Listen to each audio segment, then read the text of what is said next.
April Fools. As I walked into Principal Taylor's office, I wondered who glued Mrs. Shoemaker to her chair. It would have been a hilarious April Fool's prank if the old faded glue bottle hadn't been hidden in my desk. My best friend Sarah sat on the bench in the office with other students, crying like a baby. "I didn't write those things," she moaned, tears streaming down her face. "I was practicing my tuba all morning." She explained how someone wrote nasty message about Mr. Kendall on the board in her handwriting. Each of the other students is in trouble for some prank they claimed they didn't commit. Someone covered the gym floor with vegetable oil and blocked the toilets in the bathroom with handfuls of dried leaves. Someone also stuck old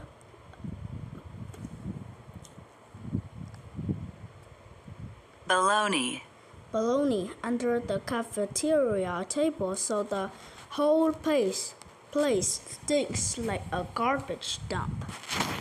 The phone rings and Mrs. Nathan, the secretary, answered it and swiftly hangs up. "All morning kids keep calling and laughing," she said. After a while, Principal Taylor comes out of his office. "You've all been very busy," he begins. Sarah started tanning everything, and the rest of us follow suit. Principal Taylor waves his hand to silence, but as he's about to talk, the phone rings. Miss Nathan answered with an "Hello." She points to Sarah and says, "It's for you." Sarah takes the phone and says, "Hello? Can I barely hear you? Jake, is that you?" Then, when my little brother's name is mentioned, I go to the phone and Sarah cradles. Sarah cradles it between us so I can listen. "Basement, fine, RT." It's a young boy's voice, but I can't tell if it is Jake's. "Basement, fine, the RT," he repeats before the phone suddenly floods with laughing children and then goes dead. I've spoke with your teachers, and they have some pretty compelling and evidence. Mr. Taylor continues, "As punishment, you will stay after school until all these pranks are cleaned up. We're all grown, and a few of us offer more protest of our innocence. I call all your parents to inform. Then you'll be remaining late on school grounds today, and why? Now return to class." As Sarah and I shuffle down the hallway, she groans, "I'm in so much trouble. What was that phone call?" "What was with that phone call?" I asked. "We've heard that creepy laughter before." "I was trying not to think about it," Sarah whispers. "It seems to follow us." The voice said, "We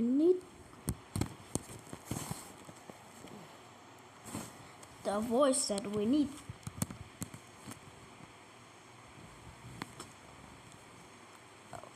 to look around the basement. No way, I'm not going down there, Sarah hisses. The principal thinks we're in class and our teacher thinks we're in the office, so now is the perfect time. Sarah whimpered, but she followed me as we sneaked to the basement door. We have to be quiet in case the janitors are down there, I say. Surprisingly, the doors are open. Sarah and I squeeze inside, listening to the water rush through the old pipe around us. And fluorescent lights buzz overhead. We quickly descend the stairs. The basement is huge with many walls hidden in darkness. Sarah points to the one side of the room and we split up to start looking around. I walk slowly past shelves filling my old textbook and sporting equipment, but find nothing. Looking over, I see Sarah stop, eyes widen as she covers her mouth to stifle a scream. I sprint to the opposite side of the basement. Sarah pointed in front of her and whispered, I saw someone over there. A janitor, I asked. She shakes her head, and that's when I hear the footsteps, as if someone is rushing past us. Sarah grabs my arm, and we take a few steps forward, then a few more. Sometimes something moves in the shadow in front of us, and I move to follow it. My foot hits something soft, and I reach down and feel lumps under his thick clothes. I think I heard laughter, but it could just be the furnaces or something. Grabbing onto the cloth, I pull a large bag into the light. Somewhere behind us, a little girl laughed, and then another off to our right. Hey, is someone down there? No kid allowed in the basement, a janitor's voice called.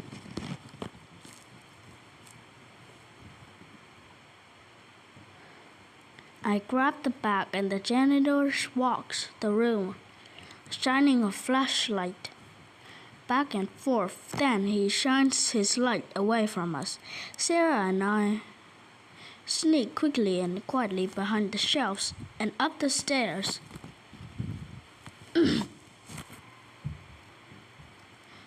That was close, I say when we reach the safety of the hallway. I drop the duffel bag and unzip it. This is Rob Turtle's duffel bag. His Anita's RT are on the straps. I say, inside are old cans that say cooking oil on the side, and a paper wrapper glued to the side of the bag that smells really awful. Although burlap sack holds dirt, leaves, and sticks, and half buried, I find an ancient-looking pair of scissors. I think I've seen those scissors before, Sarah says, staring at them. I hand the scissors to Sarah. This doesn't tell us who the laughter kids are, but it looks as if Rob Turtles framed us all. He said he lost his gym bag the other day, Sarah replies, in the hollow. He also said that this would be the best April Fool's Day ever, I said. What do we do now? If we give the bag to Principal Taylor, he thinks we're trying to make Rob look bad. Sarah says. Let's leave it in the cafeteria, I suggested. Someone will return it to the lost and found.